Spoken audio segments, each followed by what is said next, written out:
everybody, it's finally Friday, and that means it's also the 4th of July, so I've got my red, white, and blue, which you can't really see because I've got a dress on, and it is hot here in LA, and I don't have air conditioning, so anyway, trying to cool myself down, but because it's Friday, that means I'm on Facebook, so if you asked your questions on Facebook using the hashtag KatieFAQ, I found some, and I have two today, because there's some that I want to spend a lot of time on, and also I have a really cool journal topic that was sent to me, so thank you so much for that. So without further ado, I am going to start my questions. So, question number 1, hashtag KatieFAQ. What's your opinion on getting help from a dietitian who is very overweight? I'm getting other help for addiction from someone who is also overweight, and I'm so grateful for their help, but there's a part of me that is wishing that they were healthy themselves before providing me with help. I understand they've been taught everything from a textbook, but sometimes it takes someone who has endured something to become an expert. I don't know. I understand that they may not be complicated by mental health problems, but my mind is still thinking, can I trust this person?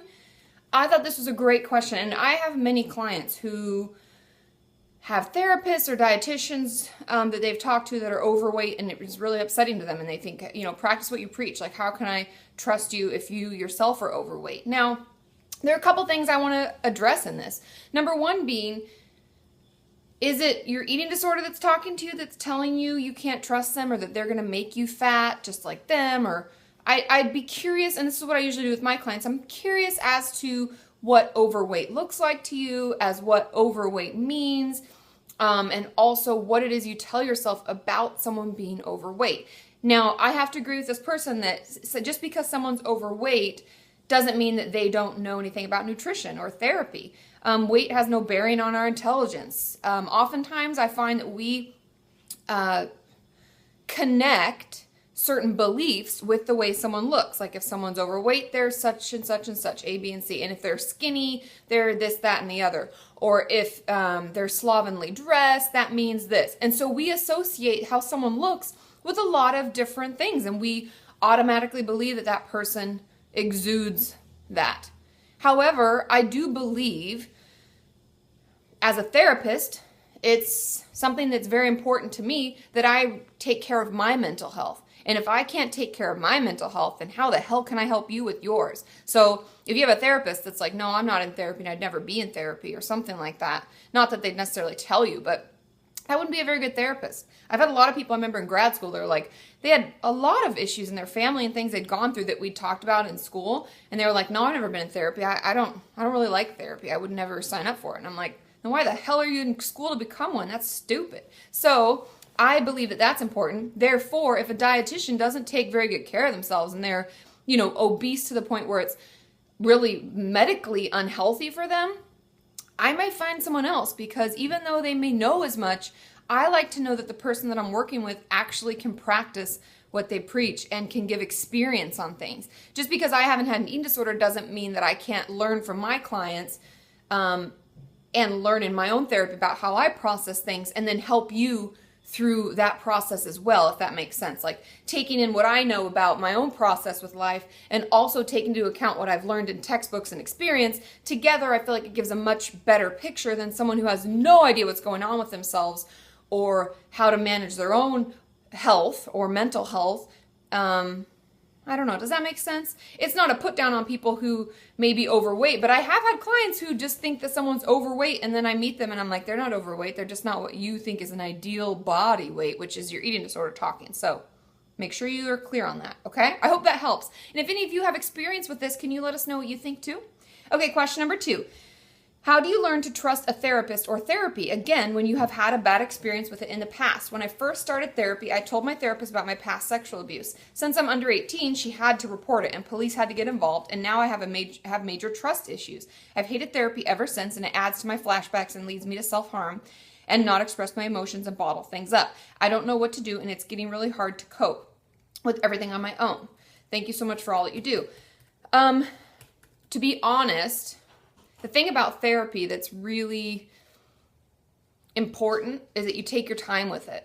Now, if you've had a bad experience, and understand, I appreciate that you understand that she had to report it, because that's something where, like, legally our hands are tied. Like, we have to report it. I could lose my license if I don't.